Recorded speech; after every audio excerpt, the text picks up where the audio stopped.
Hello, good Monday morning. Sorry, I keep forgetting to add myself to the stage. I'll be sitting here just waiting, and then I'm like, oh, it's black. Good morning. It's the week of Christmas, and I know we're all getting ready for a Wednesday Christmas this year, so that will be fun. But I'm home. I made it home. I have the dogs around me. My mom's in the other room, and even though she just commented, and apparently she sets up a fire to like listen to the devotions, and I think that's really nice. So here we are. All right. Let's see who joined us this morning. We have Jody Glenn. Good morning. How are you? Claudia Marsh. Hello.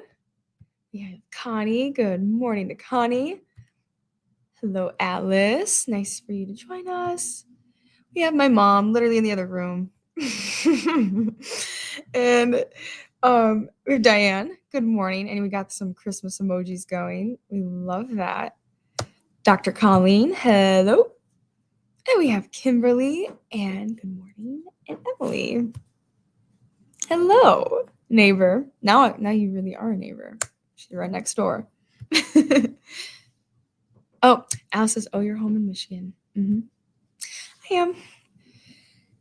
Yeah, it's good. I'm glad I get to come home. I'm very blessed to have a job that lets me travel and come home for the holidays, because I didn't at one point. So now we do. All right. Emily sent me the devotions because I forgot to pack it. We're on day 62, and it's purpose behind the plan. The shift from victimhood to gratitude takes bravery. But when we do it, we affirm our understanding that God remains committed to redeeming all things. Paul told the Philippians he was sure that everything that had happened to him had happened for a specific purpose. That purpose, you might guess, was to spread the gospel, God's good news of love and grace. By choosing gratitude over victimhood, Paul was able to center his thoughts on God's purpose behind the pain. He could focus on the impact of his imprisonment, which involved the palace guard coming to know Christ. He could see that his ministry was far from over. In fact, it was only beginning. But to see God's good purposes, we have to focus our gaze beyond the immediate situation. We have to remember that even now we have a choice. We have to choose to praise and honor God right where we are. We can trust that we serve a God who is both transcendent and immanent.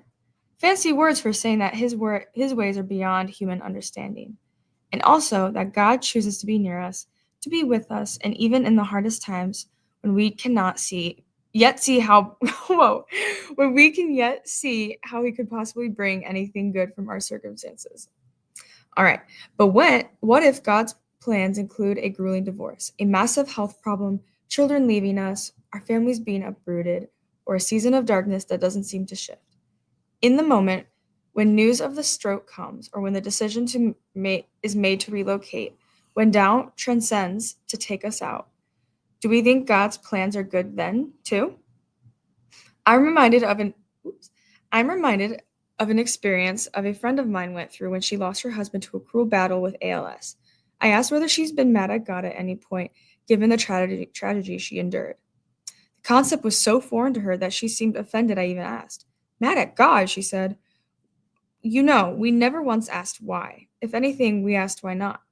She said that faith in Jesus assured them that God would even use his disease and eventual death for good.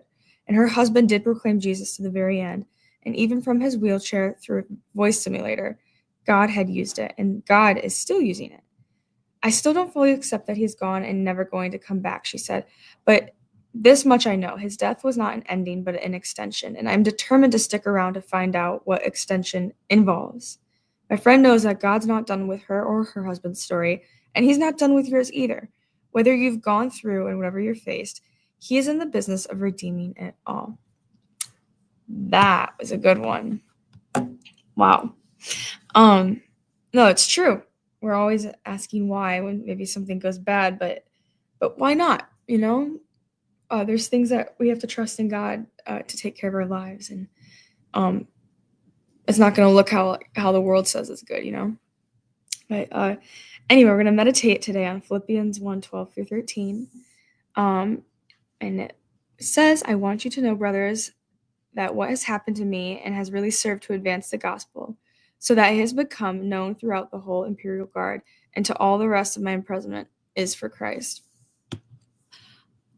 That's a good. Okay, so I heard just a real quick thing. I heard a really good sermon once about Paul, how he had to be chained to a Roman soldier like every day, and he was saying those poor Roman soldiers, they probably, when they heard that they had to be assigned to Paul, they were like, oh no, not today. And Paul probably had a wonderful chance to give a testimony about Jesus. So even in our bad times, even if you're chained to a Roman soldier, you can give the testimony of the gospel and you can change other people's lives. So, and God will use it. Anyway, so we're going to rewire the spiral. God will redeem everything that has happened to me. And it says, God, your plans are unknowable, but I trust that they are good. And you are a redeemer through and through. And I choose to center my thoughts on you and see what you will do. Amen. So yeah, that's a good one for a Monday. Oh, we have some comments. Emily says, cute hair. Thanks. I chopped it and it feels very good. Kimberly, such a good message today. They're not, oh my gosh, guys, I can't read. There's not everyone is a trial free at holidays. Yes. No, agreed. Just because it's the holidays doesn't mean it's trial free. We can do our best to control it, but inevitably it happens. So just kind of go with it. See what people in front of you are trying to teach you. There's always a lesson to be learned and to grow in God's kingdom.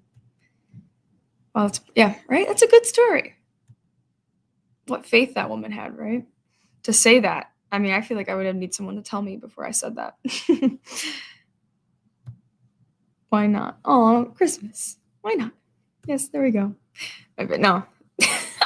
It's my morning brain. My Monday morning brain is a little rusty this morning. But anyway, I had a wonderful morning with you.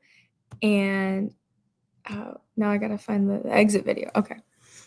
Go and be the hands and feet of Jesus. Have a wonderful Christmas if I don't see you all. And just, enjoy the season. Ride it through. God's going to teach us something every single day. So, peace.